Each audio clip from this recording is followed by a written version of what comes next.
بسم اللہ الرحمن الرحیم۔ سورہ نساء کا رکوع نمبر 17 اور 5ویں پارے کا رکوع نمبر 14 حسب معمول۔ سب سے پہلے اس رکوع کا لفظی ترجمہ مختصر گرامر کے ساتھ، پھر اس کی تفسیر اور انشاءاللہ پھر اس میں جو علمی نکات ہیں وہ بیان کروں گا۔ اعوذ باللہ من الشیطان الرجیم، بسم اللہ الرحمن الرحیم۔ ولولا فضل اللہ علیک، ولولا اور اگر نہ ہوتا، فضل اللہ علیک اللہ کا فضل، علیک آپ کے اوپر یعنی اے نبی، ورحمتہ اور اس کی رحمت، لہمت طائفۃ، لہمت لام تاکید کے لیے ہے، ہمت اصل میں تھا ہامامت ضربت کی طرح۔ ہم کہتے ہیں ارادہ کرنا، اردو میں یہ لفظ استعمال ہوتا ہے اہتمام، کہتے ہیں بڑے اہتمام سے یہ کام کیا ہے، باب افتعال استعمال ہوتا ہے، یعنی اہتمام کا مطلب باقاعدہ ارادہ کر کے انٹینشن کے ساتھ اور پوری توجہ کے ساتھ یہ کام کیا ہے۔ تو ہم ارادے کو، لہمت طائفۃ، طائفۃ منہم ان لوگوں میں سے، طائفہ ایک جماعت، ہمت ارادہ کر لیتی، ان یضلوک کہ وہ گمراہ کر دیں آپ کو، یعنی راستے سے ہٹا دیں آپ کو۔ گمراہ سے مراد اردو والا گمراہ نہیں ہے، عربی میں جو ضلالہ کا لفظ ہے نا، اس کا معنی ہوتا ہے راستے سے ہٹ جانا۔ اردو میں گمراہی کا لفظ ذرا گاڑھا لفظ ہے، تو یعنی یہ آپ کو صحیح راستے سے ہٹا دیتے۔ اگر اللہ کا آپ پہ فضل اور اللہ کی رحمت نہ ہوتی تو ان میں سے ایک جماعت لہمت ارادہ کر چکی تھی، ان یضلوک کہ وہ آپ کو صحیح راستے سے ہٹا دیں۔ اضل یضل اضلالا، اکرم یکرم اکرامن کی طرح راستے سے ہٹا دینا۔ وما یضلون اور حقیقت میں یہ نہیں ہٹا رہے سیدھے راستے سے یا گمراہ نہیں کر رہے، الا انفسہم مگر اپنی ہے آپ کو۔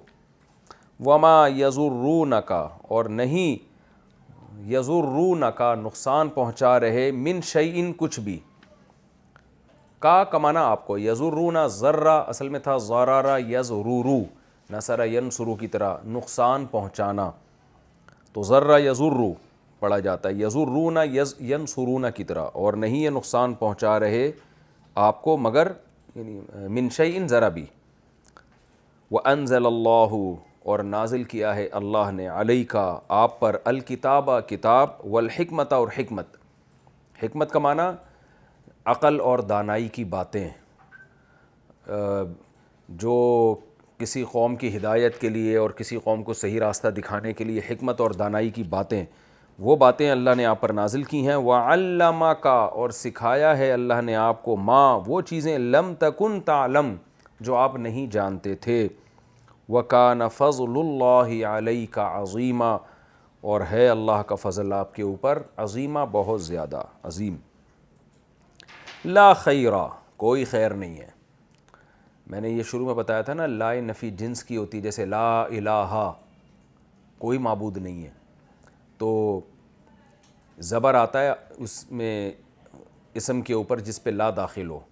ایک ہوتا ہے لا رجل، آدمی نہیں ہے، کوئی آدمی نہیں ہے، لیکن لا رجلہ میں تاکید زیادہ ہے، لا رجلہ سرے سے کوئی بندہ نہیں ہے، تو لا خیرہ کوئی خیر نہیں ہے، فی کثیرن بہت سے لوگوں میں، من نجواہم ان کی سرگوشیوں سے۔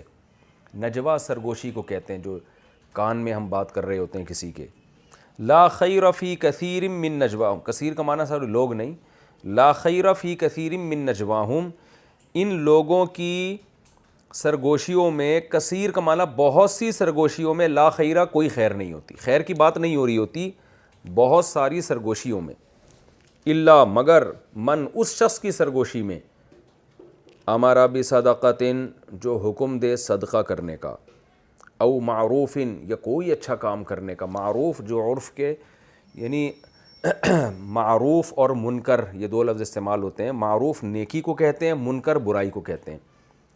معروف کو نیکی اس لیے کہتے ہیں کہ یہ لفظ نکلا ہے عرفان سے، پہچاننا، معرفت، تو انسان کی نیچر ایسی ہے کہ اچھائی کو انسان پہچانتا ہے، یعنی اس کی طرف طبیعت مائل ہوتی ہے، جیسے گویا وہ پہلے سے اس کو جانتا ہے۔ آپ جب کسی ایسے شخص سے ملتے ہیں جس کو پہلے سے جانتے ہیں تو آپ کا دل اس کی طرف مائل ہوتا ہے، اور کسی اجنبی سے ملتے ہیں تو آپ کے تھوڑی سی ایک وحشت پیدا ہوتی ہے۔ تو گناہ کو منکر کہا گیا ہے کیونکہ اس انسان کو اس سے وحشت ہوتی ہے، برائی سے، جھوٹ بولنے سے، چوری کرنے سے، اور معروف کو نیکی اس لیے نیکی کو معروف اس لیے کہتے ہیں نیچر انسان کی اس کی طرف مائل ہوتی ہے اگر وہ صحیح نیچر پر ہے انسان، تو پھر یہ لفظ ہر نیکی کو معروف کہا جانے لگا اور ہر برائی کو منکر۔ لا خیر فی کثیر من نجواہم، ان کی سرگوشیوں میں زیادہ تر سرگوشیوں میں خیر نہیں ہوتی، الا من امر بصدقۃ، ہاں جو نیکی کا حکم دے، او معروف، جو صدقے کا حکم دے یا کسی بھی نیکی کا حکم دے، او اصلاح بین الناس، یا لوگوں کے درمیان اصلاح کا کام کرے، جوڑ کا کام کرے، یعنی اس کی سرگوشی میں خیر ہی خیر ہے۔ ومن یفعل ذلک، اور جو یہ اچھے کام کرے گا، یعنی صدقہ یا اور کوئی نیکی کا حکم یا لوگوں میں جوڑ، جو بھی یہ کرے گا، ابتغاء مرضات اللہ، مرضات کا معنی رضا، اللہ کی رضا کو تلاش کرنے کے لیے، ابتغاء کا معنی تلاش کرنا، فسوف نؤتیہ، تو عن قریب، نؤتیہ، ہم اسے دیں گے، اجرا عظیما، بہت بڑا اجر۔ ومن یشاقق الرسول، اور جو رسول کی مخالفت کرے گا، شاقق یشاقق مشاققتاً، جس کو پڑھا جاتا ہے شاق یشاق مشاقتاً، ضد کرنا، ہٹ دھرمی کرنا، ضد اور ہٹ دھرمی میں کسی کے مخالف چلنا، تو ومن یشاقق الرسول، یہ لفظ وہاں بھی استعمال ہوا ہے، وَإِنْ خِفْتُمْ شِقَاقَ بَيْنِهِمَا، 5ویں پارے کے شروع میں نا، کہ اگر میاں بیوی کے درمیان تمہیں شقاق کا خوف ہو، یعنی پھڈوں کا، لڑائی کا ہو، صلح نہ ہو رہی ہو، تو فَبْعَثُوا حَكَمًا مِّنْ أَهْلِهِ وَحَكَمًا مِّنْ أَهْلِهَا، دونوں خاندانوں کے افراد کو بھیجو۔ تو وَمَن يُشَاقِقِ الرَّسُولَ، جو بھی رسول کی مخالفت کرے گا، مِن بَعْدِ مَا، بعد اس کے کہ تَبَيَّنَ لَهُ الْهُدَىٰ، ہدایت اس کے لیے واضح ہو چکی ہے، سیدھا راستہ اس کو پتہ چل گیا ہے، وَيَتَّبِعْ، اور اتباع کرے گا، غَيْرَ سَبِيلِ الْمُؤْمِنِينَ، مومنین کے راستے کے علاوہ کے راستے کی، یعنی مسلمانوں کے راستے کو چھوڑ کر کسی اور راستے پر چلے گا، نُوَلِّهِ، وَلَّا يُوَلِّي تَوْلِيَةً، وَلَّا یا یُوَلِّیُ تھا، سَبَّحَ یُسَبِّحُ کی طرح، تو نُوَلِّهِ، ہم اسے پھیر دیں گے، وَلَّا کا معنی پھیر دینا، اس کو پیٹھ پھیرنے کا معنی بھی آتا ہے، کسی کو پھرا دینے کے معنی میں بھی آتا ہے، نُوَلِّهِ، تو ہم اس کو پھیر دیں گے، ماں، ادھر، تولا، جدھر وہ پھرا ہوا ہے، باب تفعل، تولا یا یتولی، یہ جدھر پھرا ہوا ہے ہم ادھر ہی پھیر دیں گے اس کو، وَنُصْلِهِ، اصلا یصلی، اصلاحً کا معنی آگ میں داخل کرنا، اور ہم اسے داخل کر دیں گے جہنم میں،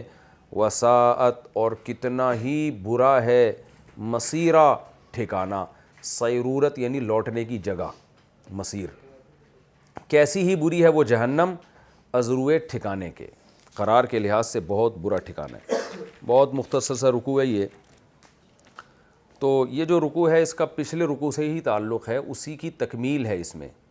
پچھلے رکوع میں آپ نے پڑھا تھا، میں اس کی تفسیر اب بیان کر رہا ہوں، آپ نے پڑھا تھا کہ بشیر نامی ایک منافق نے چوری کی، اور حضرت رفاعہ اور قتادہ رضی اللہ تعالیٰ عنہ نے جب الزام لگایا قرائن کی وجہ سے، تو الٹا اس نے کسی لبید نامی ایک شخص پہ الزام لگا دیا۔ نبی صلی اللہ علیہ وسلم بھی شروع میں متاثر ہوئے بنو ابیرق، جو بشیر جس قبیلے کا آدمی تھا، ان کی باتوں سے، تو اللہ نے آپ کو تنبیہ کی کہ اس معاملے میں حضرت قتادہ اور حضرت رفاعہ وہ حق پر ہیں، اور یہ بنو ابیرق اپنے ساتھی کی غلط طرفداری کر رہے ہیں۔ تو یہ پورے واقعہ اللہ نے صحیح نبی کو بیان کر دیا، اور پھر وہ شخص مرتد ہو کے چلا گیا، بشیر نامی جو شخص تھا، اپنی بے عزتی اس نے محسوس کی۔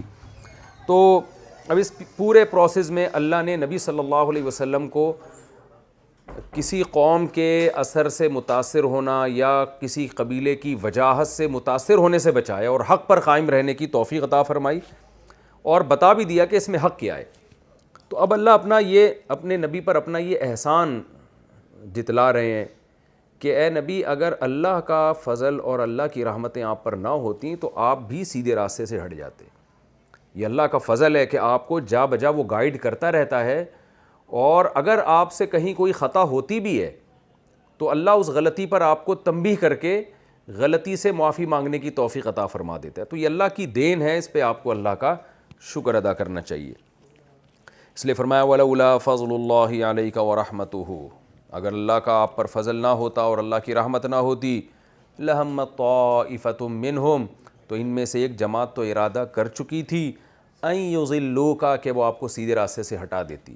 وہی بنو ابیرق کی جماعت تھی جو اپنی باتوں سے اور چکنی چپڑی باتیں اور یعنی اس کو جذباتی انداز میں پیش کرنا، جیسے کہ ہوتا ہے کہ لوگ بعض دفعہ کیا کرتے ہیں کہ جو فیصلہ کرنے والا ہوتا ہے نا اس کو بڑے جذبات میں آ کے ایک رونا دھونا، ایکسائٹیڈ ہو جانا، اس طرح کے یا ایسے دلائل دینا جو ہوتے صحیح نہیں ہے لیکن سامنے والا اس سے متاثر ہو جاتا ہے. تو اے نبی یہ لوگ تو ارادہ کر چکے تھے کہ آپ کو سیدھے راستے سے ہٹا دیں، لیکن وما یضلون الا انفسہم، جو بھی یہ کام کرے گا تو وہ آپ کو نہیں بلکہ اپنے ہی آپ کو سیدھے راستے سے ہٹا رہا ہے، یعنی خود وہ غلطی میں مبتلا ہو رہا ہے. وما یضرونک من شیء، اور یہ آپ کو ذرا بھی نقصان نہیں پہنچا سکتے. یعنی آپ نے جو درست فیصلہ کیا اس میں آپ اب ان سے ڈریں نہیں کہ یہ قبیلہ ہے یا اس کے لوگ ہیں آپ کے خلاف آپ کو نقصان پہنچائیں گے، تو ایسا بھی نہیں ہے، اللہ آپ کے ساتھ ہے. وَأَنزَلَ اللَّهُ عَلَيْكَ الْكِتَابَ، اور اللہ نے آپ پر احسان کیا کہ اللہ نے آپ پر آسمان سے کتاب نازل کی، والحکمہ، اور حکمت اور دانائی بھی نازل کی، جس کو حدیث کہا جاتا ہے. قرآن تو اللہ کے اپنے الفاظ ہیں، اللہ کا اپنا کلام ہے، اور جو حکمت اور دانائی کی باتیں وہ حدیث کے الفاظ ہیں جن کا مضمون اللہ کی طرف سے ہوتا ہے. الفاظ پیغمبر صلی اللہ علیہ وسلم کے اپنے ہوتے ہیں، تو وہ بھی بڑی حکمت اور دانائی کی باتیں، جیسے کہ ہم دیکھتے ہیں حدیث میں آپ صلی اللہ علیہ وسلم نے جو ہمیں باتیں بتائی ہیں بڑی حکمت اور دانائی کی باتیں ہیں. اور دنیا میں جتنے بھی فلاسفر گزرے ہیں، جتنے بھی لوگ گزرے ہیں جن کو کوئی اہمیت دی جاتی ہے اور ان کی باتوں کو نقل کیا جاتا ہے، جیسے شیکسپیئر کے انگریزوں میں ہے نا مقولے بڑے مشہور ہیں، شیکسپیئر نے یہ کہا، فلاں نے یہ کہا. تو جتنے بھی مفکرین دنیا میں گزرے ہیں ان کی باتوں کو آپ ایک طرف رکھیں اور محمد ابن عبداللہ صلی اللہ علیہ وسلم کی جو احادیث ہیں اور ان کے جو پیغامات ہیں، ان کی جو باتیں آپ ان کے جو اقوال ہیں ان کو آپ اگر ایک طرف رکھیں تو آپ کو پتہ چلے گا کہ آپ صلی اللہ علیہ وسلم کی باتوں کا وزن اور اس میں حکمت اور دانائی دنیا کے تمام دانشوروں سے کروڑہ گنا اس میں وزن زیادہ ہے. اسی کو قرآن حکمت کہہ رہا ہے کہ اے نبی یہ بھی حکمت ہم نے آپ کو سکھائی ہے، ہم نے آپ پہ نازل کی ہے. وَأَنزَلَ اللَّهُ عَلَيْكَ الْكِتَابَ، اللہ نے کتاب بھی نازل کی، والحکمہ، اور حکمت بھی نازل کی. تو یہ بھی گاڈ گفٹڈ ہے یہ چیز. اسی وجہ سے علماء کہتے ہیں کہ حدیث بھی حجت ہے. جو منکرین حدیث ہیں نا یہ کہتے ہیں بس قرآن میں جو لکھا ہے ہم عمل کریں گے، حدیث پر ہم نے عمل نہیں کر رہا کیونکہ یہ تو اپنے نبی کا اپنا وہ عمل ہے. ایسا نہیں ہے، قرآن کہہ رہا ہے وہ بھی آسمان سے نازل کردہ ہے. اسی وجہ سے وحی کی دو قسمیں بیان کی جاتی ہیں. ایک وحی مطلوب کا معنی یہ جیسے مقتول میں نے آپ کو بتایا نا جس کو قتل کیا جائے، مضروب جس کو مارا جائے، مطلوب جس کی تلاوت کی جائے. تو ایک وحی مطلوب ہے جس کو قرآن کہا جاتا ہے، جس کی پراپر تلاوت کی جاتی ہے. اور ایک وحی وہ ہے جو غیر مطلوب ہے، جس کی پراپر تلاوت نہیں ہوتی لیکن ہے وہ بھی وحی. یہ کون سی وحی ہے؟ یہ حدیث ہے. تو جو وحی مطلوب ہے اس میں مضمون بھی اللہ کا اور الفاظ بھی اللہ کے. اس میں نبی صلی اللہ علیہ وسلم کو الفاظ تبدیل کرنے کی اجازت نہیں ہے، یعنی اس کی اجازت نہیں ہے کہ جب وہ وحی نازل ہو تو نبی اس کو اپنے الفاظ میں ڈیلیور کر دیں اس پیغام کو. نہ، قرآن نے سختی سے منع کیا کہ آپ ایک حرف بھی اس میں تبدیل نہیں کر سکتے. یہی وجہ ہے کہ جب وحی نازل ہوتی تھی تو آپ صلی اللہ علیہ وسلم پہ بہت گھبراہٹ ہوتی تھی اور آپ فوراً کاتب وحی کو بلا کے لکھواتے اور آپ اپنی زبان سے اس کو فوراً پڑھنا شروع کرتے کہ کہیں کوئی لفظ مجھ سے رہ نہ جائے. تو قرآن نے جب دیکھا، اللہ نے جب دیکھا کہ آپ پر اتنی آپ تکلیف میں ہوتے ہیں کہ اس خوف سے کہ کہیں ایک لفظ بھی آگے پیچھے نہ ہو جائے اور آپ پر اس کا بہت بوجھ ہوتا ہے، تو اس لیے اللہ نے پھر آیتیں نازل کی سورہ قیامہ میں، لا تحرک بہ لسانک، اپنی زبان کو اس میں حرکت نہ دیں، اتنی ٹینشن نہ لیں. ان علینا جمعہ و قرآنہ، اس کا جمع کرنا اور اس کا آپ کی زبان سے تلاوت کروانا یہ ہمارا کام ہے، اللہ آپ کو نہیں بھولنے دے گا. تو یہ بھی قرآن نے وعدہ کیا سورہ قیامہ میں بھی اور دوسرے مقام پر بھی کہ یہ اس میں آپ ٹینشن نہ لیں. ورنہ نبی صلی اللہ علیہ وسلم بہت زیادہ ٹینشن لیا کرتے تھے کہ ایک حرف بھی کہیں دائیں بائیں نہ ہو جائے اور جو اللہ نے میرے ذمہ کام لگایا ہے اللہ کا پیغام بندوں تک پہنچانا، اس میں کہیں ایسا نہ ہو کہ کوئی تبدیلی واقع ہو جائے. تو یہ وحی مطلوب ہے. دوسری وحی وہ ہے کہ جس کا مضمون اللہ کی طرف سے ہے لیکن الفاظ پیغمبر صلی اللہ علیہ وسلم کے اپنے ہیں، اور یہ حکمت سے تعبیر قرآن نے اس کو کیا ہے. تو اس سے پتہ چلتا ہے کہ وہ بھی اللہ کی طرف سے نازل کردہ ہے. ہاں اس میں الفاظ نبی کے اپنے ہیں اور ان الفاظ میں صحابہ نے بھی اس کو کیونکہ اس میں الفاظ کی اتنی ویلیو نہیں تھی اس لیے صحابہ نے بھی بسا اوقات ایسا ہوتا ہے کہ نبی نے کوئی بات اپنے الفاظ میں کہی تو صحابی نے ان الفاظ کو زیادہ رعایت نہیں کی بلکہ اس کے مفہوم کو اپنے الفاظ میں بیان کر دیا. اس کو کہتے ہیں روایت بالمعنی. ایک ہوتا ہے روایت باللفظ, بالکل جو نبی نے جو الفاظ کہے تھے بعینی ہی انہی الفاظ کے ساتھ آپ نے نبی کے پیغام کو نقل کیا. تو بعض صحابہ نے ایسا بھی کیا ہے, بعض حدیثوں میں ایسا بھی ملتا ہے کہ ان میں ایک حرف بھی صحابی نے تبدیل نہیں کرنے دیا. لیکن ایسا بھی حدیثوں میں بکثرت ہوا ہے کہ رسول اللہ صلی اللہ علیہ وسلم کے جو الفاظ مبارک تھے تو صحابی نے اس کے مفہوم کو اپنے الفاظ میں بیان کیا ہے. تو ایسا بھی حدیث میں کثرت سے ہوا ہے. یہی وجہ ہے کہ ایک ہی حدیث ہمیں دو مختلف سندوں سے تھوڑی بہت الفاظ کی چینجنگ کے ساتھ ملتی ہے, لیکن یہ چینجنگ بہت زیادہ نہیں ہوئی ہے, الفاظ کی چینجنگ تھوڑی بہت ہوئی ہے, کیونکہ صحابہ یہ سمجھتے تھے کہ قرآن کے الفاظ جو ہیں وہ بذات خود مقصود ہیں, اور نبی صلی اللہ علیہ وسلم کا پیغام بھی اگر کسی طرح ڈیلیور کر دیا جائے اپنے الفاظ میں تو وہ بھی کافی ہے. اس کی مثال ایسے ہے جیسے میں یہ کہوں کہ میں یعنی کسی کا پیغام آپ کو بتاؤں کہ بھئی اپنے بھائی کو آ کے میں کہتا ہوں کہ والد صاحب یہ کہہ رہے ہیں کہ چھوٹے بھائی سے کہو کہ جا کے پانی لے آئے. والد صاحب کے الفاظ کیا تھے؟ چھوٹے بھائی سے کہو کہ جا کے پانی لے کر آئے. تو اب بڑا بھائی گیا چھوٹے بھائی سے کہتا ہے والد صاحب کہہ رہے ہیں کہ چھوٹے بھائی سے کہو کہ جا کے پانی لے کر آئے. تو یہ تو الفاظ بھی وہی ہیں اور پیغام بھی وہی ہے, لیکن اس کو دنیا میں جائز سمجھا جاتا ہے کہ میں الفاظ نقل کرنے کے بجائے پیغام نقل کر دوں. تو اس کا طریقہ کیا ہوگا؟ میں چھوٹے بھائی سے جا کے کہوں گا کہ والد صاحب پانی منگوا رہے ہیں, والد صاحب پانی پینا چاہتے ہیں تمہارے ذریعے سے. تو یہ سب مفہوم 100% وہی ہوگا اس کا. تو حدیثوں میں اس طرح ہوا ہے کہ صحابی نے بعض دفعہ مفہوم کو بیان کر دیا, بعض دفعہ صحابی نے تو الفاظ بیان کیے, تابعی نے مفہوم کو بیان کر دیا. تو احادیث میں اس طرح ہوا ہے, لیکن قرآن میں ایسا نہیں ہوا. وانزل اللہ علیک, لیکن اکثر اس کی رعایت کی گئی ہے صحابہ کرام کے دور میں بھی کہ الفاظ بھی بعینی ہی اسی طرح سے نقل کیے جائیں. یعنی کوئی یہ ایسا نہیں ہے کہ ہر حدیث میں ایسا ہو رہا ہے عموم, اور ہمیں ایسے ملتا ہے حدیث میں کہ صحابی کہتے ہیں یہ الفاظ میں نے نبی سے خود سنے اور میرے کانوں نے محفوظ کیے اور میں آپ کو دیکھ رہا تھا, یہ بتانے کے لیے کہ بھئی میں الفاظ بھی چینج نہیں کر رہا. وانزل اللہ علیک الکتاب والحکمہ, اور اللہ نے آپ پر نازل کی ہے کتاب بھی اور حکمت بھی. وعلمک, اور نبی اللہ نے آپ کو سکھایا ہے ما وہ چیزیں لم تکن تعلم جو آپ نہیں جانتے تھے, علوم اللہ نے آپ کو دیے ہیں. وکان فضل اللہ علیک عظیما, اور اللہ کا فضل آپ پر بہت زیادہ ہے. تو جہاں آپ سے کہیں خطا کا امکان ہوتا ہے یا خطا ہو جاتی ہے اللہ آپ کو صحیح راستہ بتا دیتا ہے, اللہ آپ کو گائیڈ کر دیتا ہے. یہ اللہ کا آپ پر بہت بڑا احسان ہے. آگے چونکہ وہ بنو ابیرک کے لوگ سرگوشیاں کرتے تھے نا رات کو بیٹھ کے, تو قرآن نے ایک اصول بیان کر دیا کہ بھئی لوگ جب بھی سرگوشی کرتے ہیں تو عام طور پر ان کی سرگوشیوں میں خیر کم ہوتی ہے, شر زیادہ ہوتا ہے. یہ قیامت تک کے لیے ایک اللہ نے اصول بیان کر دیا. وجہ کیا ہے کہ انسان جب کھلے عام بات کرتا ہے نا تو اسے پتہ ہے 100 لوگ, ہزاروں لوگ, لاکھوں لوگ سن رہے ہیں. جیسے میں بھی باتیں کر رہا ہوں, کتنی اچھی اچھی باتیں کر رہا ہوں, مجھے پتہ ہے بھائی ہزاروں لوگ اور شاید لاکھوں کو اللہ یہ بات سنائے. تو کھلے عام جب بات کی جاتی ہے تو بڑے اچھے نعرے ہوتے ہیں, بڑی اچھی نصیحتیں ہوتی ہیں, خیر کی باتیں ہوتی ہیں, جوڑ کی باتیں ہوتی ہیں, سبھی یہی کر رہے ہوتے ہیں. لیکن جب چپکے سے سرگوشیاں ہوتی ہیں نا تو پتہ ہے کہ بھائی جس کے کان میں بات کر رہا ہوں وہ سن رہا ہے اور میں سن رہا ہوں, یا 2-3 آدمی بیٹھ کے چپ چپ کے جب بات کر رہے ہوتے ہیں تو ان باتوں میں اللہ کہہ رہا ہے خیر کا عنصر کم اور شر کا عنصر زیادہ. ان میں اکثر توڑ کی باتیں ہوتی ہیں, بخل کی باتیں ہوتی ہیں, غیبتیں ہوتی ہیں, بہتان تراشیاں ہوتی ہیں, اور ایسی باتیں ہوتی ہیں جس سے معاشرے میں خیر کے بجائے فساد پھیلے. تو اس کے سد باب کے لیے یہ آیتیں نازل ہوئی. آج بھی آپ دیکھ لیں کہ 2 آدمی جب کان میں بات کر رہے ہوں تو سمجھ لیں, بدگمانی کی اجازت تو نہیں ہے لیکن عموماً ہوتا ہے ایسا ہی ہے کہ سمجھ لیں کسی کی غیبت ہو رہی ہے, یا یہ کہ بخل کی ترغیب دی جا رہی ہے کہ بھئی کیا ہے تم سارے پیسے غریبوں پہ لٹا دو گے, تم اپنا بھی تو خیال کرو, تم اپنی بھی تو صحت دیکھو, اور جو ہے دنیا کہاں سے کہاں جا رہی ہے, اور تمہارے تو لگتا ہے رشتہ دار جو ہے نا تمہیں نچوڑ کے کھا جائیں گے, تم بہنوں کو بھی دے رہے ہو اتنی عیدیاں اور بھائیوں پہ بھی خرچ کر رہے ہو, اور یہ کرو. یعنی جب چھپ کے بات ہوتی ہے نا تو اسی قسم کی اکثر باتیں ہو رہی ہوتی ہیں.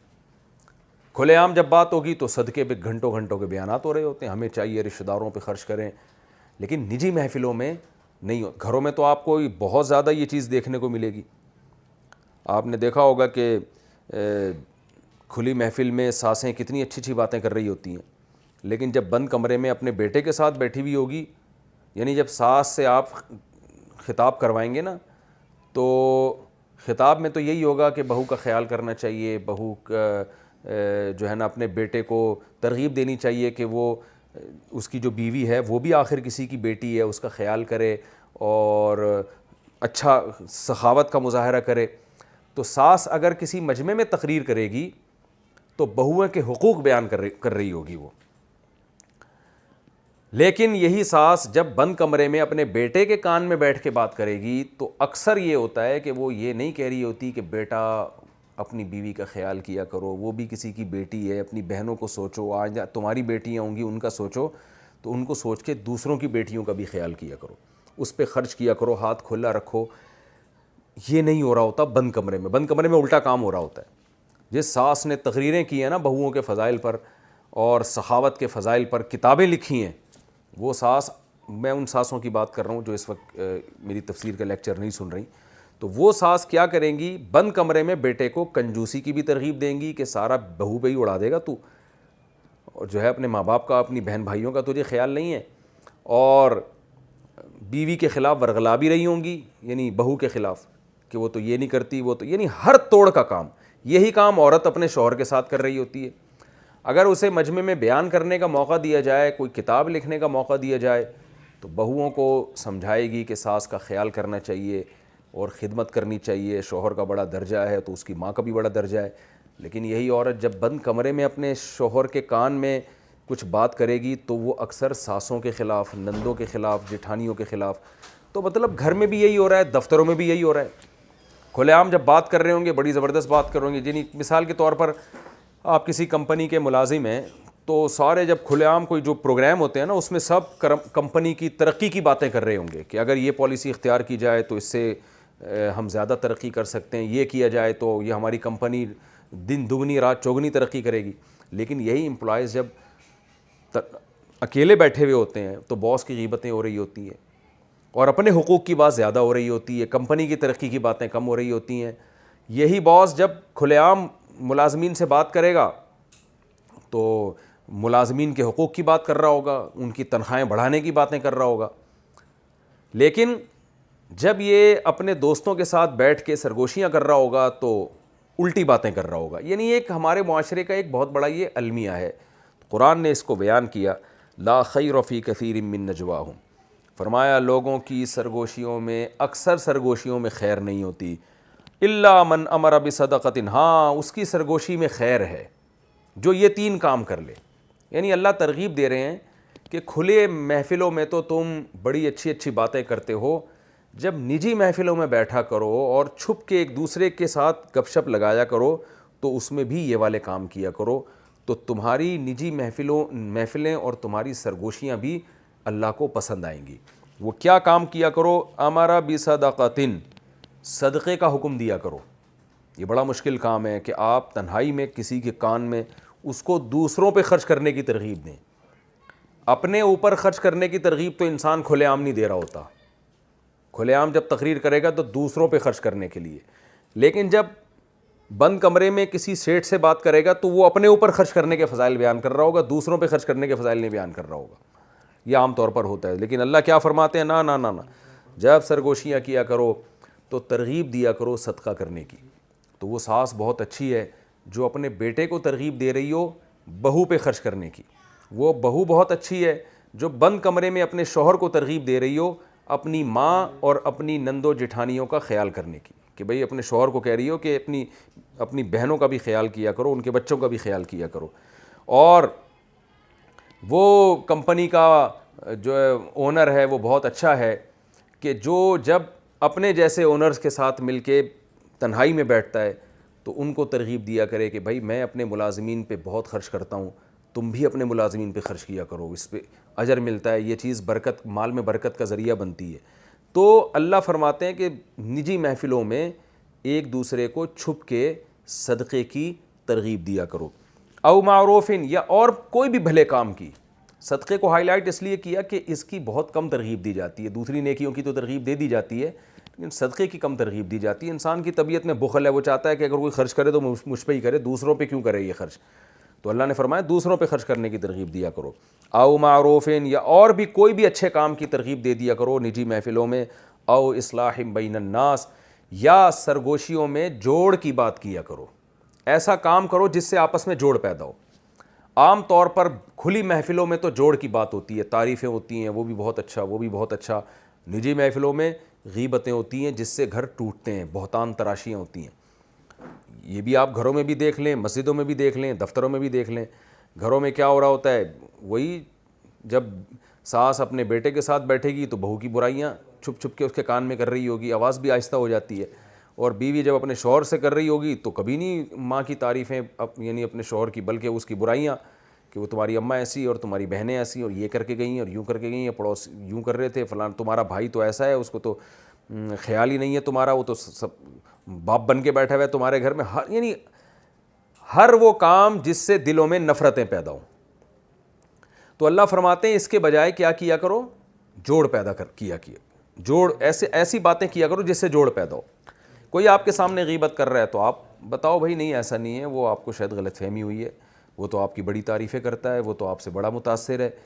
تو اس طرح کی باتیں نبی صلی اللہ علیہ وسلم نے فرمایا لیس الکذاب الذی یکذب لیصلح بین الناس, وہ شخص جھوٹا نہیں ہے جو اس لیے جھوٹ بولے تاکہ لوگوں میں جوڑ پیدا ہو جائے. تو کتنی بڑی فضیلت ہے. جمہور علماء یعنی امام مالک, امام شافعی اور احمد بن حنبل تو کہتے ہیں کہ صریح جھوٹ بولنا بھی جائز ہے جوڑ پیدا کرنے کے لیے. امام ابو حنیفہ رحمہ اللہ تعالیٰ کی رائے میں صریح جھوٹ بولنا تو جائز نہیں ہے. وہ کہتے ہیں یہاں کذب جو ہے توریہ کے معنی میں ہے, اور اس کے ہمیں بہت ساری مثالیں ملتی ہیں کہ کذب یعنی جھوٹ کا لفظ قرآن میں توریہ کے معنی میں قرآن و سنت میں استعمال ہوا ہے. کہتے ہیں صریح جھوٹ تو نہیں ہے اس لیے کہ قرآن میں آتا ہے لعنت اللہ علی الکاذبین. تو یہاں مراد ہے توریہ. توریہ کا مطلب سامنے والا اس کا مطلب کچھ اور لے اور آپ اس کا مطلب آپ کی نظر میں کچھ اور ہو. تو ایسی گول مول باتیں کرنا یعنی بالکل ہر جگہ کلیئر کٹ بات کرنا یہ شریعت میں پسندیدہ نہیں ہے. آپ ہر جگہ جا کے کلیئر کٹ بات کر کے جو ہے نا, جو مثال کے طور پر ایک دو بھائیوں میں لڑائی ہے, ایک بھائی نے اس کی غیر موجودگی میں دوسرے بھائی کے بارے میں گالیاں دی, اس کو برا بلا کہا. اب آپ دوسرے بھائی کو جا کے بتا رہے ہو تمہارا بڑا بھائی یہ ورڈنگ تمہارے لیے استعمال کر رہا تھا. اس نے پوچھا نا چھوٹے نے کہ میرے بڑے بھائی نے کیا کیا القابات سے مجھے نوازا ہے. آپ نے پورے وہ جو فحش گالیاں تھیں پورا اس کا تجوید کے ساتھ وہ گالیاں ڈیلیور کر دیں.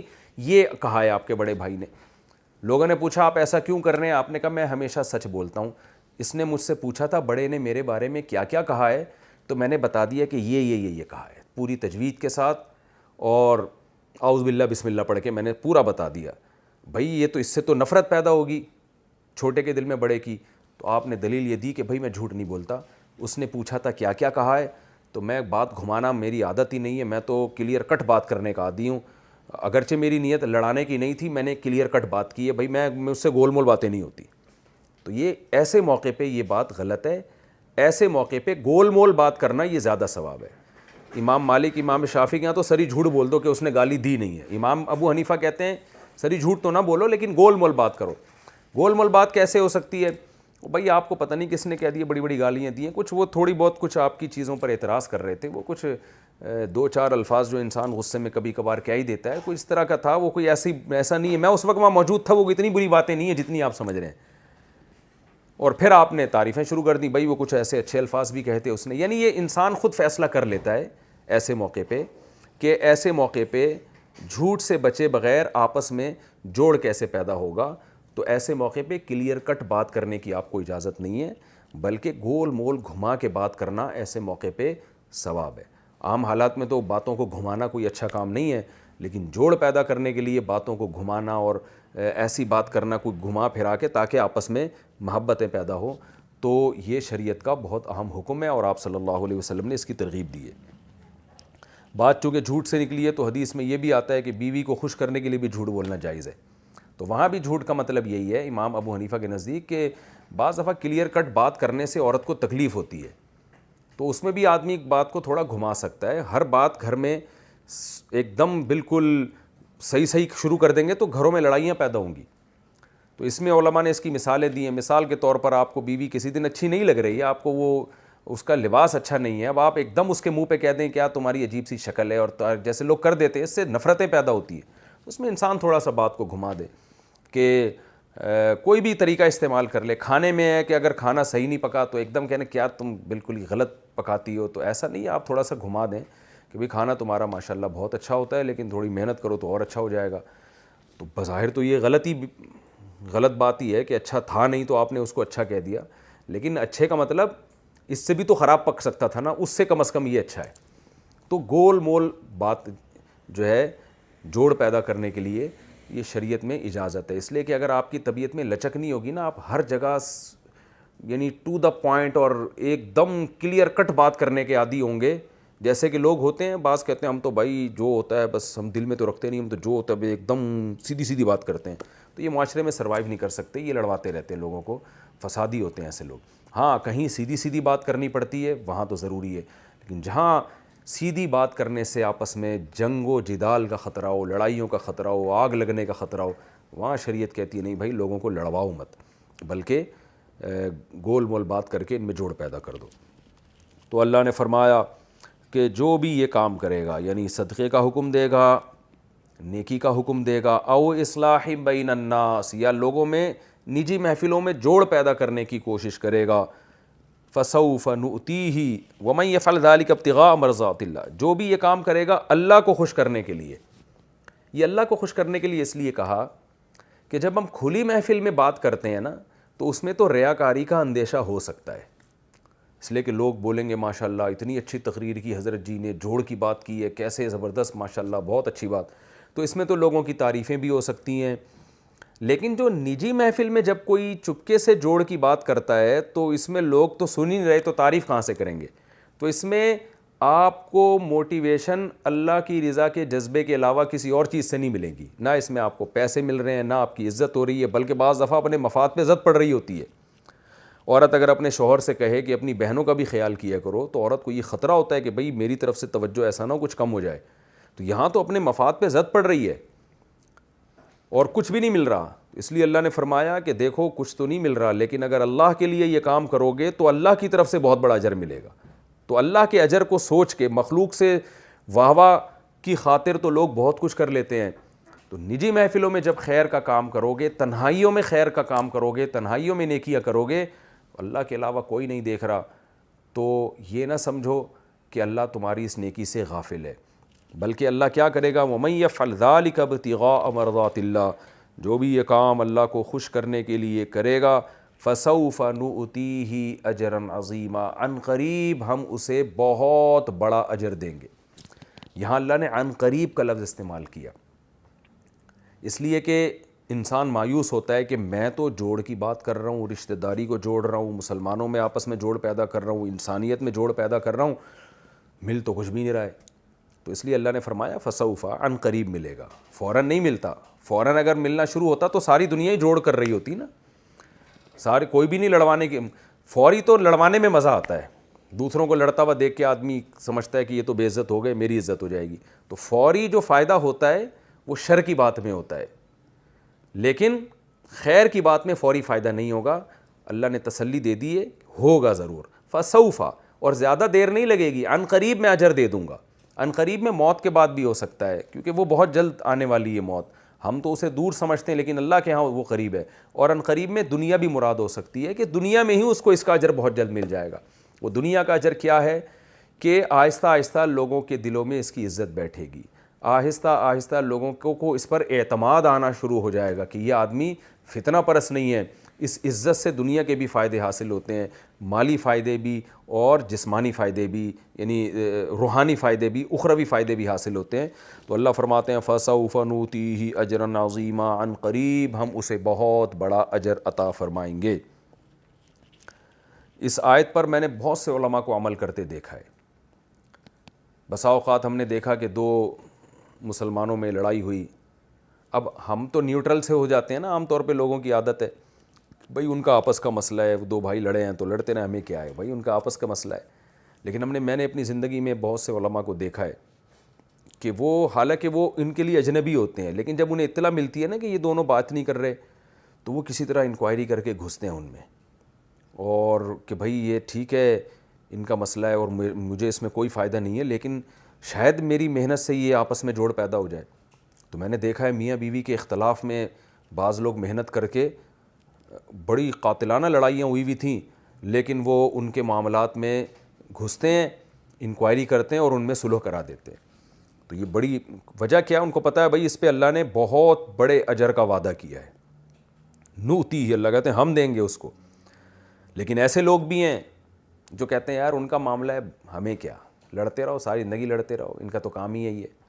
ایسے لوگ بھی ہیں، گھروں میں آپ کو ایسے لوگ نظر آئیں گے کہ میاں بیوی کا جھگڑا ہو رہا ہے، تماشا دیکھ رہے ہیں، اور چلو وقتی جھگڑے پہ تو انسان کہتا ہے ابھی جذباتی ہوئے میں لڑنے دو، 2 دن گزر گئے، 3 دن گزر گئے، رشتہ داروں کی ذمہ داری ہے وہ بیٹھیں، ان میں صلح کی کوشش کروائیں، پوچھیں بھائی غلطی کس کی ہے، تاکہ جس کی غلطی ہے اس کی اصلاح ہو سکے۔ نہ ان کا معاملہ ہے، ایسے بھی میں نے دیکھے 2 سال ہو گئے میاں بیوی میں بات چیت بند ہے، بھائیوں میں بات چیت بند ہے، بہن بھائیوں میں بات چیت بند، ماں باپ اور بیٹے میں بات چیت بند، لیکن لوگ کوئی سب سے پہلی ذمہ داری تو رشتہ داروں کی ہے کہ وہ جوڑ کی کوشش کریں۔ لیکن اب ہر آدمی بس جو ہے نا، یہ جو آج کل جو دنیا میں ایک نظام چل رہا ہے جو مذہب سے بغاوت والا نظام ہے، اس میں بس ہر آدمی اپنی نجی زندگی میں لگا ہوا ہے، میری دولت میرا پیسہ، یعنی وہ عورت سے بھی اگر تعلق قائم کرے گا نا تو اس کی یہ جو ایک سیکشول ڈیزائرز ہوتی ہیں بس وہ پوری کرنے کی حد تک، وہ بھی اپنے ہی فائدے کے لیے، اس کو گھر دینے کے لیے بھی تیار نہیں، گھر بسانے کے لیے بھی تیار نہیں، جو گرل فرینڈ بوائے فرینڈ کا سیٹ اپ چل رہا ہے۔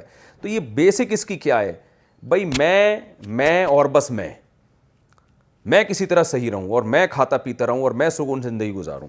تو یہ جو زندگی ہے، لائف اسٹائل ہے، یہ اللہ کو پسند نہیں ہے۔ انسان کو اللہ نے کمیونٹی کی شکل میں پیدا کیا ہے، جس میں رشتہ داروں کے حقوق ہیں، پھر رشتہ داروں کے درجات ہیں، پھر پڑوسی ہیں، پھر آپ کا شہر ہے، شہر کے لوگ ہیں، پھر آپ کے کنٹری کے لوگ ہیں، پھر مذہب کے لوگ ہیں، پھر ایک انسانیت کا رشتہ ہے۔ تو ان بہت سارے رشتوں میں اللہ تعالیٰ نے ہم سب کو جکڑ دیا ہے، تو اس میں ہمیں بیدار رہ کے زندگی گزارنے کا حکم ہے۔ اور یہ تکبر کہ کوئی بھی جھگڑا ہو آپ کے پاس آئے، آپ بولو بس دفع ہو جاؤ یہاں سے، میرے پاس ٹائم نہیں ہے تم لوگوں کو نمٹانے کا، یہ بہت غلط بات ہے۔ ہاں بعض علماء کے پاس اس طرح کے جھگڑے آتے ہیں تو وہ اس وقت ٹائم نہیں دیتے، لیکن وہ ڈیلے کرتے ہیں، وجہ اس کی یہ کہ ان کے پاس رش بہت ہوتا ہے۔ تو اس بیس پہ کسی کو ٹائم نہ دینا یا اس کو کہہ دینا کہ آپ اگلے مہینے آئیں، کیونکہ ان کے پاس پہلے ہی بہت لوگوں کے مسائل ہوتے ہیں، اس بیس پہ کسی کو مؤخر کر دینا ٹھیک ہے۔ تکبر کی بیس پہ یا استغنا کی بیس پہ وہ جھگڑے، ان کو میاں بیوی بعض دفعہ جھگڑ کے آ رہے ہوتے ہیں، ان کو پتہ ہوتا ہے بھائی یہ آدمی درمیان میں پڑے گا تو ہمارا جھگڑا نمٹا سکتا ہے، لیکن وہ نیوٹرل بن جائے، میرے پاس ٹائم نہیں ہے تم لوگوں کا، یہ تکبر ہے۔ تو یہ اس سے بچنا چاہیے، اور اس کی انسان کو قدر اس وقت ہوتی ہے جب خود اس میں مبتلا ہوتا ہے۔ تو یہ کام کرنا چاہیے، اس میں بہت بڑا اللہ نے اجر رکھا ہے، اور اس میں اپنا مفاد نہیں ہونا چاہیے۔ اگر جہاں آپ کا مفاد آ گیا پھر آپ کبھی بھی انصاف سے فیصلہ نہیں کر سکتے۔ اسی مفاد سے بچنے کے لیے اللہ نے فرمایا جو اللہ کی رضا کے لیے یہ کام کرے گا۔ آگے فرمایا وَمَن يُشَاقِقِ الرَّسُولَ مِن بَعْدِ مَا تَبَيَّنَ لَهُ الْهُدَىٰ، اور جو رسول کی مخالفت کرے گا بعد اس کے کہ ہدایت اس کے سامنے واضح ہو چکی ہے۔ جیسے یہ آیتیں ہیں یہ ہدایت ہیں، اس کے باوجود جو رسول کی مخالفت کرے گا وَيَتَّبِعْ غَيْرَ سَبِيلِ الْمُؤْمِنِينَ، اور مومنین کے راستے کو چھوڑ کر کوئی اور راستہ اختیار کرے گا، اہل اسلام کے راستے کو چھوڑ کر کوئی اور راستہ اختیار کرے گا، نُوَلِّهِ مَا تَوَلَّىٰ، جدھر جا رہا ہے ہم اس کو جانے دیں گے، وَنُصْلِهِ جہنم، اور بالآخر ہم اس کو جہنم میں ڈال دیں گے، اور وہ کیا ہی برا ٹھکانہ ہے وہ جہنم کی آگ۔ یہ بہت امپورٹنٹ آیت ہے۔ اس آیت میں اللہ نے بتا دیا کہ رسول کی مخالفت اور مومنین کے راستے کو چھوڑنا ایک ہی چیز کے دو نام ہیں۔ یعنی کیا مطلب، جو رسول کو فالو کرے گا وہ عامۃ المومنین ہی کے راستے کو فالو کرے گا۔ راستے سے مراد عامۃ المومنین، جس کو ٹھیک سمجھ رہے ہیں، جو بھی مسلمانوں کے علماء صلحاء ہیں، جو اس کو، یہ آیت سب سے پہلے تو صحابہ کے بارے میں ہے، کیونکہ جب نازل ہوئی تو اس وقت مومنین تو صحابہ کرام تھے۔ تمام فقہا کا اتفاق ہے اس آیت کے بارے میں کہ اس آیت سے اجماع کا حجت ہونا ثابت ہوتا ہے، کہ اہل اسلام کسی بات پہ جمع ہو جائے نا، جمع کا مطلب وہ یہ سمجھنے لگیں کہ یہ جائز ہے یا یہ خیر کا کام ہے یا یہ شریعت میں لازم ہے، کسی بھی مسئلے پر جب سارے اہل اسلام کا جمع ہو جائیں گے تو وہ مومنین کا راستہ بن جائے گا۔ تو اس کی مخالفت اللہ اور رسول ہی کی مخالفت ہے، قرآن و سنت ہی کی مخالفت ہے۔ تو یہ آیت جو ہے اجماع کے حجت ہونے کی بہت مضبوط دلیل ہے۔ اور یہ قرآن سے بھی ثابت ہے، نبی صلی اللہ علیہ وسلم نے فرمایا لا تجتمع امتی علی ضلالہ، فرمایا نبی صلی اللہ علیہ وسلم نے میری امت گمراہی پہ کبھی جمع نہیں ہوگی۔ تو یہ بھی ایک مضبوط دلیل ہے اجماع کے حجت ہونے کی۔ کبھی بھی زندگی میں ایسا نہیں ہو سکتا قیامت تک کہ پوری امت غلط ہو جائے۔ تو اس سے علماء استدلال کرتے ہیں کہ قرآن و حدیث کی اگر کوئی شخص ایسی تشریح بیان کر رہا ہے، لیبل قرآن و سنت کا، مگر اس کی کو ایسے طرح سے ڈیفائن کر رہا ہے کہ کسی بھی دور میں امت مسلمہ اس تشریح کے خلاف تشریح پہ جمع ہو چکی تھی، تو اس کا مطلب وہ تشریح غلط ہے۔ پھر یعنی یہ شخص جو قرآن و سنت کی تشریح کر رہا ہے غلط ہے، کیونکہ ہمیں قرآن ہی سے پتہ چلتا ہے کہ یہ امت گمراہی پہ جمع نہیں ہو سکتی، کیونکہ اللہ نے نبی کے راستے کو چھوڑنے کو، مسلمانوں کے راستے کو چھوڑنا اور نبی کے راستے کو چھوڑنا ایک ہی چیز کے دو نام اللہ نے بیان کیے۔ تو کبھی بھی کوئی آپ کے سامنے اسکالر اور کوئی بھی مذہبی آدمی کوئی ایسی قرآن و سنت کی تشریح کرے کہ صحابہ اس کے خلاف چلے ہوں یا صحابہ کے بعد تابعین جمع ہوئے ہوں اس کے خلاف پر، تو وہ تشریح کبھی بھی معتبر نہیں ہوگی۔ تو اس لیے علماء کہتے ہیں اجماع کسی بھی دور میں مسلمان اگر کسی بات پہ جمع ہو جائے نا تو وہ حجت ہے، اس کے خلاف فتویٰ دینا جائز نہیں ہے۔ اس لیے نہیں کہ امت کو یہ اتھارٹی ہے کہ وہ مذہب کو چینج کر لے، نہ بلکہ اس لیے کہ اللہ نے بتا دیا ہے کہ امت غلط، یعنی قرآن و سنت کے خلاف بات پہ جمع ہو ہی نہیں سکتی۔ تو اگر امت آپ کو لگتا ہے کہ قرآن و سنت کے خلاف بات پہ جمع ہوئی ہے تو اس کا مطلب وہ خلاف ہے نہیں، آپ کو اپنی عقل کے نقص کی وجہ سے وہ خلاف لگ رہا ہے۔ تو کبھی بھی امت گمراہی پہ جمع نہیں ہو سکتی۔ تو اس سے بہت سارے ہمارے مسائل حل ہو جاتے ہیں جو آج جن کو اختلافی بنا دیا گیا ہے، جن میں ایک 3 طلاق کا مسئلہ، 3 طلاق کے مسئلے پر صدیوں امت کا اجماع رہا ہے، اس پر بہت سارے شواہد ہیں کہ 3 طلاقیں 3 کی مخالفت کرنے والے کو گمراہی کا حکم دیا جائے گا کہ یہ پکا گمراہ آدمی ہے۔ کچھ مسائل ایسے ہیں جن میں بعض علماء کو غلطی ہوئی ہے، وہ مسائل اجماعی تھے لیکن وہ یہ سمجھ رہے تھے کہ شاید یہ اجماعی نہیں ہے، تو اس بیس پر ان کے مسئلے کو تو رد کیا جائے گا مگر اس عالم کو گمراہ نہیں کہا جائے گا۔ جیسے 3 طلاقوں کا 3 ہونا ایک مجلس کی، یہ اجماعی مسئلہ ہے، لیکن سعودی عرب کے شیخ بن باز تھے یا اسی طرح ابن تیمیہ 7ویں صدی ہجری میں فتویٰ دیتے کہ 3 ایک ہوتی ہیں۔ تو اب ہم اس مسئلے میں تو یہ کہیں گے کہ یہ 100% غلط ہے، لیکن اس شخصیت کو ہم گمراہ اس لیے نہیں کہیں گے کہ ان کا یہ خیال تھا کہ اس میں اجماع نہیں ہے، ان کی اپنی رائے تھی۔ اگر ان کو پتہ ہوتا، علم ہوتا کہ یہ اجماعی مسئلہ ہے، پھر بھی مخالفت کرتے تو وہ بھی گمراہ کہلاتے، لیکن ان کی رائے یہ تھی کہ یہ اجماعی مسئلے نہیں ہیں۔ لیکن جب علماء نے تحقیق کی تو پتہ چلا بھائی یہ اجماعی مسئلے ہیں۔ تو اسی وجہ سے ہم شیخ بن باز کو اور العثیمین اور ابن تیمیہ اور ان جیسے جو علماء جو 3 طلاق کو ایک کہتے رہے ہیں، ان کے مسئلے کو تو غلط کہیں گے 100%، لیکن ان کی شخصیت کو 100% غلط کہنا یا گمراہ کہنا درست نہیں ہے۔ وجہ اس کی یہ تھی کہ ان کا خیال، ان سے غلطی ہوئی ہے، اجتہادی غلطی ہوئی ہے یہ سمجھنے میں کہ یہ اجماعی ہے یا نہیں ہے۔ ان کا خیال یہ تھا کہ اجماع نہیں ہے اس پر۔ تو اور اسی طرح خواتین اور مردوں کی نماز کا فرق بھی ہے کہ جو اہل حدیث علماء کہتے ہیں عورتیں سمٹ کے نماز نہیں پڑھیں گی، سمٹ کے نہیں پڑھیں گی، مردوں کی طرح پڑھیں گی، تو ان کی اس رائے کو تو ہم یہ کہیں گے کہ 100% غلط ہے، لیکن اس عالم کو ہم اس بیس پہ گمراہ اس لیے نہیں کہہ سکتے کہ ان کی نیت اجماع کی مخالفت نہیں ہے، ان کو یہ غلطی ہوئی ہے، وہ سمجھتے تھے کہ یہ اجماع، اس میں اجماع نہیں ہے۔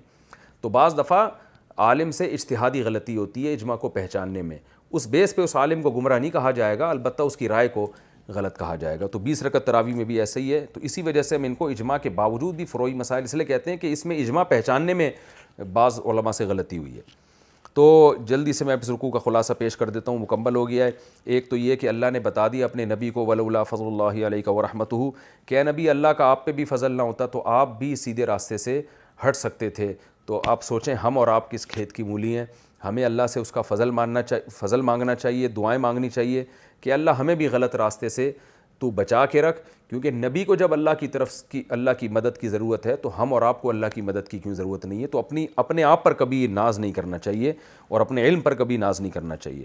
دوسرا، اس میں اللہ تعالیٰ نے یہ بتا دیا کہ نبی کو اللہ نے کتاب اور حکمت سکھائی، یہ اللہ کا بہت بڑا احسان ہے۔ تو اس پہ ان لوگوں پر بھی اللہ کا احسان ہے جن کو نبی کے ذریعے علم ملا یا علماء کے ذریعے علم ملا، تو اس میں علم کی بہرحال فضیلت معلوم ہوتی ہے قرآن و سنت کے۔ تو جو شخص بھی امتی قرآن و سنت کا علم حاصل کرے گا وہ بھی اس فضیلت کا مستحق ہوگا، گو کہ درجات میں فرق ہے۔ اور تیسری بات کہ چپکے سے بھائی جب باتیں کیا کریں تو کوشش کریں وہ خیر کی باتیں زیادہ ہوں، کھلے عام تو سب کرتے ہی ہیں، جو نجی محفلوں میں باتیں ہوں ان میں ہمیں خیر کی باتیں کرنی چاہیے۔ اور چوتھا، اجماع کی حجیت کہ امت کبھی گمراہی پہ جمع نہیں ہوگی. جو نئے جو فرقے نکل رہے ہیں نا, پوری ایسا امیج بنا کے پیش کرتے ہیں گویا پوری امت غلط تھی, ہم صحیح ہیں, اب ہم بتا رہے ہیں کہ صحیح کیا ہے وہ غلط کیا ہے. تو یہ خود غلط ہیں, کیونکہ امت کبھی گمراہی پہ جمع نہیں ہو سکتی. اللہ تعالیٰ سمجھنے کی عمل کی توفیق عطا فرمائے. اگلے ایپیسوڈ میں انشاءاللہ سورہ نساء کا رکوع نمبر 16 اور رکوع نمبر 18 اور 5ویں پارے کا رکوع نمبر 15 پیش کروں گا. اللہ تعالیٰ عمل کی توفیق عطا فرمائے. وما علینا الا البلاغ.